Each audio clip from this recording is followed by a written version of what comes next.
আজ দুপুরে খাওয়া দাওয়া করে একটা ফ্লিপকার্ট থেকে আসা বক্স ওপেন করতে বসে পড়লাম। এই বক্সটার ভিতরে আছে ভীষণ একটা ইউজফুল জিনিস।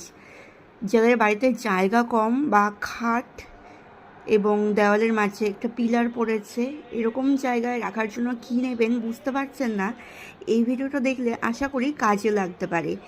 এটার মধ্যে আমি অর্ডার করেছি একটা র্যাক, যেটার মধ্যে রয়েছে চারটে র্যাকের পার্ট, এবং র্যাকগুলো কিন্তু যথেষ্ট নমনীয়, নাইলন টাইপের, এগুলো কিন্তু সহজে ভেঙে যাবে না।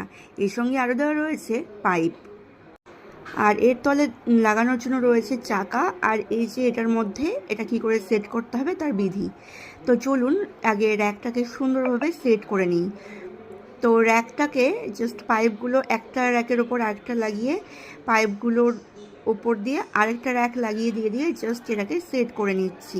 আর এটা কিন্তু ডিআইওয়াই, অর্থাৎ ডু ইট ইউর সেলফ, তাই এটা খুব ইজিলি কিন্তু অ্যাসেম্বল করা যায়। এরপর আমি এর চাকাগুলোকে এক এক করে সেট করে নিচ্ছি। জাস্ট এখানে ভরে এটা দিলেই হয়ে যাবে কিন্তু রেডি।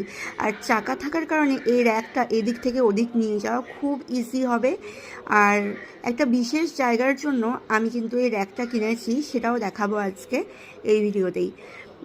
র্যাক বানানো একদম রেডি। এরপর এই ছোট্ট ছিপি টাইপের জিনিসগুলো কিন্তু এই উপরে লাগিয়ে দিচ্ছি, যাতে করে এতে কোনো জিনিসপত্র ঢুকে না যায় এবং এটা দেখতেও সুন্দর লাগে। এই যে র্যাক ফাইনালি এবার নিয়ে চললাম ঘরে। তো ঘরে ওই জায়গাটা খালি নেই যেখানে আমার র্যাকটা রাখতে হবে।